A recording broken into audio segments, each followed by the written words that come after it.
ചിലപ്പോൾ ഈ ഒരു വിഷയം പറയുമ്പോൾ നിങ്ങൾക്ക് ഇതായിരുന്നോ എന്ന് തോന്നിയേക്കാം. എങ്കിലും നമ്മൾ വളരെയേറെ പ്രാധാന്യത്തോടു കൂടി ഇത് കണ്ടേ പറ്റും.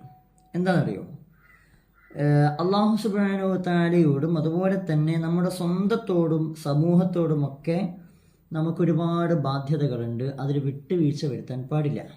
അതിൽ നമ്മൾ വിട്ടുവീഴ്ച വരുത്താൻ പാടില്ലാത്തതാണ്. ഒരു കാരണവശാലും വിട്ടുവീഴ്ച പാടില്ല. അതിനെന്താക്കണം, കഠിനമായി പരിശ്രമം നമുക്ക് നിർബന്ധമാണ്. അതിൽ 3 ബാധ്യതകൾ നബി സല്ലല്ലാഹു അലൈഹി വസല്ലമ തങ്ങൾ ഇത് നിറവേറ്റേണ്ടുന്നതായ, നമ്മൾ ശീലിക്കേണ്ടുന്നതായ 3 ബാധ്യതകളെക്കുറിച്ച് വളരെ വ്യക്തമായി ചെറിയ വാക്കുകളിലൂടെ നമ്മളോട് പറയുന്നുണ്ട്. ഹദീസ് കാണാം. അബീ ദർ റളിയല്ലാഹു തആല അൻഹു റിപ്പോർട്ട് ചെയ്യാണ്. അദ്ദേഹം പറയാണ്, ഖാല ലീ റസൂലുള്ളാഹി സ്വല്ലല്ലാഹു അലൈഹി വസല്ലം, നബി സല്ലല്ലാഹു അലൈഹി വസല്ലം തങ്ങൾ എന്നോട് പറഞ്ഞു.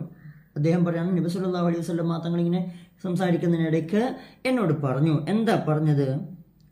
ഇത്തഖില്ലാഹ ഹൈസുമാ കുന്ത, ഇത്തഖില്ലാഹ ഹൈസുമാ കുന്ത, നീ എവിടെയായിരുന്നാലും ശരി അള്ളാഹുവിനെ ഭയപ്പെടുക.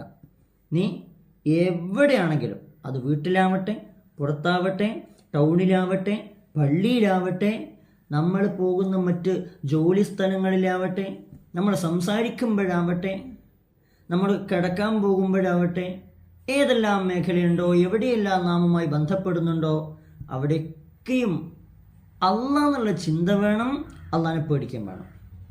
ഇത്തഖില്ലാഹ ഹൈസുമാ കുന്ത, എവിടെയാണെങ്കിലും ശരി അള്ളാഹിനെ പേടിക്കണം. കല്യാണം വീട്ടിൽ വളരെ പ്രാധാന്യത്തോടെ കേട്ടോളി. നമ്മൾ കല്യാണത്തിനൊക്കെ പോകാറില്ലേ, അവിടേക്ക് ഒരുപാട് ആൾക്കാരുണ്ടാവാറുണ്ടല്ലോ.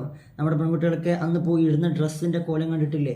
ചില ഉമ്മമാരൊക്കെ ധരിക്കുന്ന ഡ്രസ്സ് കാണാൻ പറ്റാത്ത അവസ്ഥയാണ്. അവർ ധരിക്കണ കോലം എന്നാ? ഡ്രസ് കോഡിങ് ഉണ്ടാകും അല്ലേ, ഒരു കോഡ് ഉണ്ടാവും. അത് അനുസരിച്ചായിരിക്കും ഡ്രസ്സുകളൊക്കെ തീരുമാനിക്കുക. എന്തൊക്കെ രൂപത്തിലാണ്? ചില പെൺകുട്ടികൾ തലയിലൊന്നും ഉണ്ടാവില്ല, തലേന്നൊക്കെ തട്ടം താഴെയായിരിക്കും, മുഖത്തൊക്കെ വാരി തേച്ചിട്ടുണ്ടാകും, ചുണ്ടൊക്കെ ചോപ്പിച്ചിട്ടുണ്ടാകും. മേക്കപ്പ്, പുതിയ പെണ്ണിനേക്കാളും വലിയ മേക്കപ്പ് അവിടെ പോയിരിക്കുന്ന ആൾക്കാർക്കായിരിക്കും. അള്ളാഹിനെ പേടിക്കണം. മുടി എന്ന് പറയുന്നത്, ഈ ചില കല്യാണ പെണ്ണിനൊക്കെ നമ്മൾ ഇട്ട് കൊടുക്കുന്നില്ലേ, അവളെ നമ്മൾ ഒരുക്കിയെടുക്കണില്ലേ, ആ സമയത്ത് അവളുടെ കോലം എന്താണ്? മൊത്തം വാരി തേച്ചിട്ടുണ്ടാകും അല്ലേ, പുതുമണവാട്ടിയാക്കണം എന്ന് പറഞ്ഞിട്ട് കോലം മാറ്റുകയാണ്. അവളുടെ ഇവിടെയൊക്കെ എനിക്ക് തട്ടുണ്ടാകുക, അല്ലെങ്കിൽ വല പോലത്തെ ആയിരിക്കും, മുടിയൊക്കെ കാണുന്നുണ്ടാകും. ഹറാമാണ്. എവിടെയാണെങ്കിലും ശരി അള്ളാഹുവിനെ ഭയപ്പെടണം. രണ്ടാമത് നബി സല്ലല്ലാഹു അലൈഹി വസല്ലം തങ്ങൾ പറയാണ്, വത്തബിഇ സയ്യിഅത അൽ ഹസനത തംഹുഹ, നമ്മൾ ഒരു തെറ്റ് ചെയ്താൽ അതിൻ്റെ പിറകെ തന്നെ ഒരു നന്മ ചെയ്യുക. ഒരു തെറ്റ് നമ്മൾ ചെയ്തിട്ടുണ്ട്, അയ്യോ, അപ്പോൾ ആ തെറ്റ് ചെയ്തു പോയതിന് ഉടനെ ഒരു നന്മ, നല്ലൊരു കാര്യം ചെയ്യുക. അങ്ങനെ ചെയ്താൽ തംഹുഹ, ആ തെറ്റിനെ അത് മായ്ച്ചു കളയും. അപ്പോൾ നമ്മൾ ചിലപ്പോൾ വാക്കുകൊണ്ട് തെറ്റ് ചെയ്തു പോയേക്കാം, മോശമായി പറഞ്ഞു പോവാം, അല്ലെങ്കിൽ ആരെങ്കിലും എന്തെങ്കിലും ചെയ്തിട്ടുണ്ടാവാം, അല്ലെങ്കിൽ മറ്റു സ്ഥലങ്ങളിൽ എന്തെങ്കിലുമൊക്കെ സാധനങ്ങൾ ഇട്ടിട്ടുണ്ടാവാം, മറ്റു വഴിയിൽ എന്തെങ്കിലും ഇട്ടിട്ടുണ്ടാവാം, അല്ലെങ്കിൽ ഒരാളെക്കുറിച്ച് മോശമായി ചിന്തിച്ചിട്ടുണ്ടാവാം. പൊരുത്തപ്പെടിക്കണം.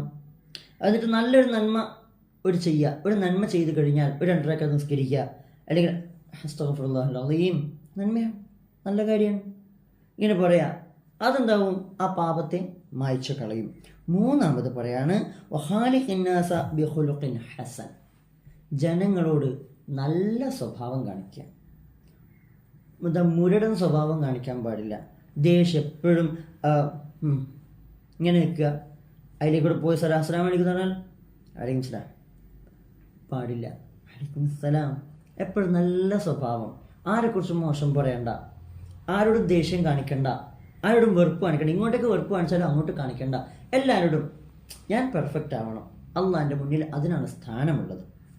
ഈ 3 കാര്യങ്ങൾ മറന്നു പോകരുത്, ജീവിതത്തിൽ കൊണ്ടുവരിക.